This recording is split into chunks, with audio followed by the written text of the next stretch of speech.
Hi, I'm Jennifer Fox with Music Educator Resources, and I am so happy that you are joining me for Music Teacher Tip 21. So this is part 2. If you haven't watched Music Teacher Tip number 20, you might want to watch that first, but it actually doesn't matter, so you could watch this one first as well.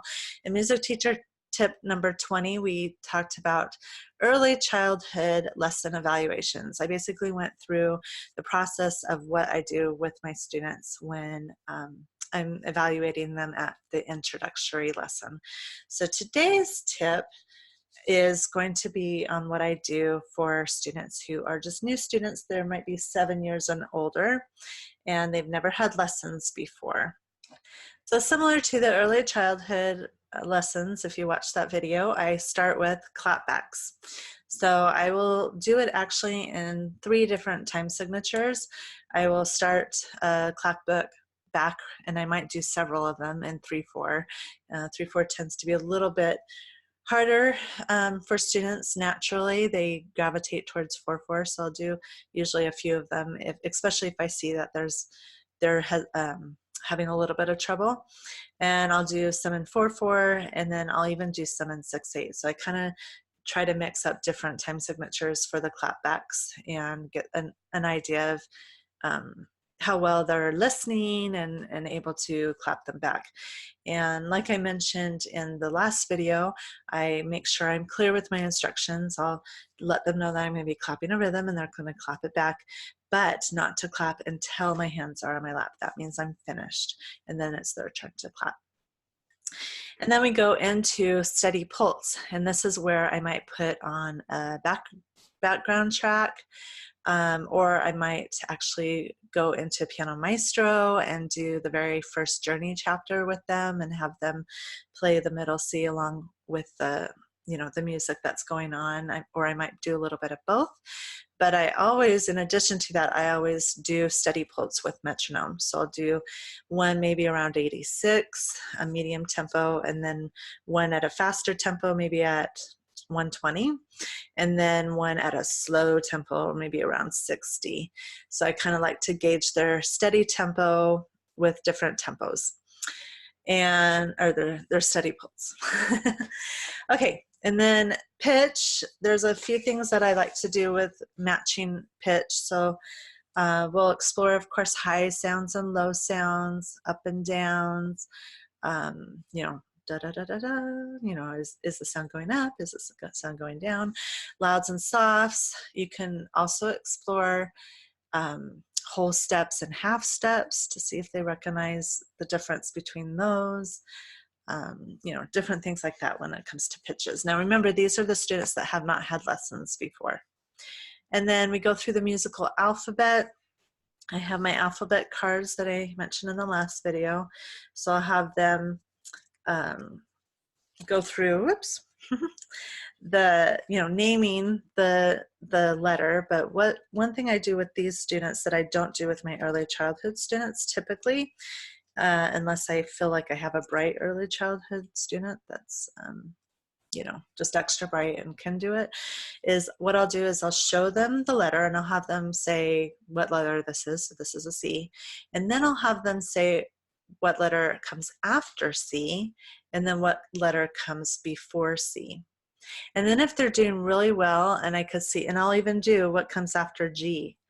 And I'll explain before I ask that question, and this also tells me how well they're listening. I'll explain the musical alphabets, A, B, C, D, E, F, G, and then we repeat A, B, C, D, F, G, and we're making this caterpillar that repeats over and over again. So after explaining all that, when I do ask them what comes after G, if they're listening, if they remembered, they'll get it right away.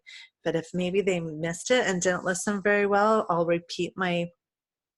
review that fact that the musical alphabet repeats over and over, and kind of, and then they'll eventually get it. So that helps me kind of gauge on how well their listening skills are as well. And then, so we'll build that caterpillar, and if I feel like they are just zooming through that and doing really well, especially being able to name the notes prior, then I might even do skipping. So what skips above C, or what skips below, or what skips after, what skips before. So surprisingly, there are many kids that can do that, and I love when they can. And we're not at the piano. I have them sitting on the floor when we're doing this.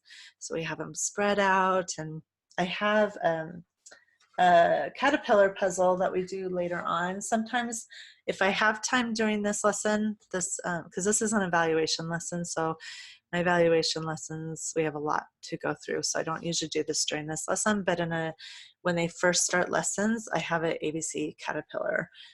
This is a puzzle where we'll do different things with this puzzle. So, and then I also have a keyboard puzzle that will do different things as well too. So those are kind of the follow-ups to the evaluation, but you can use them during your evaluation as well. And let's see what else. Oh, I always do a rote learning piece if we have time. Verjaka works really well for a simple, quick rote piece, and just to kind of see if they are remembering easily. Do they get frustrated? Are they listening carefully? You know, things like that. Okay, and then I just need to pull my page. So visual perception, this is, I get my staff out. I actually have a Velcro staff that I use. Show it to you real quick. Looks like this. And all this is these Velcro notes. So I'll place these notes in just a varying pattern, some on some line and spaces. And you could do this on the whiteboard easily. I just like to use this board. So I, just have this random pattern. So I'll have them say, okay, is this on a line or is it on a space? And so they'll say line or space. So I'm able to see if they can recognize if notes aren't on line or space. But then on the other side of this, I have them copy this pattern over with these little guys over here onto this side.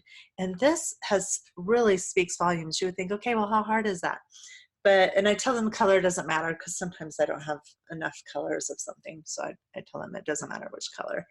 But anyway, what's interesting is sometimes I'll have students that will totally do it in a mirrored way. So it'll be like that. Sometimes I'll have them start over here and do this. And then sometimes they'll have the regular, but it's always interesting to see what and how they do it. And are they able to do it quickly? Are they a little confused? Do they have a hard time? So it's really a great way to evaluate that visual perception and see if there's anything that might be a little concerning in the way they look at the staff and recognize things, recognize patterns and such. And then of course we'll find the 2 and 3 black keys on the piano, and are they able to find those patterns and such. And I always end with a black key improvisation. It's just a fun way to end the lesson evaluation, and I'm kind of looking for their rhythmic awareness, their creativity. Are they able to get a little creative, or are they kind of a little bit more shy about that? Are they willing to even do it at all? Even play that very first note, that kind of thing. And then I look at their attention span to me, to their parents, the parents' attention to the child. Are they just surfing on their phone, or are they actually watching what they're doing, or are they getting involved a little too much? Things like that. And then I ask if they wear glasses, do they have any hearing problems, anything like that. So, and we go through the studio policy, we go through how I do my lessons, my music lab, all that fun stuff during this introductory lesson. But I wanted to go through what I do with my typical new beginners. These are, of course, the ones that have not had lessons before. So this was part 2. If you missed part 1, go to music teacher tip number 20, and part 3 will be on transfer students. So what I do when I evaluate transfer students. So until then, happy teaching. Bye.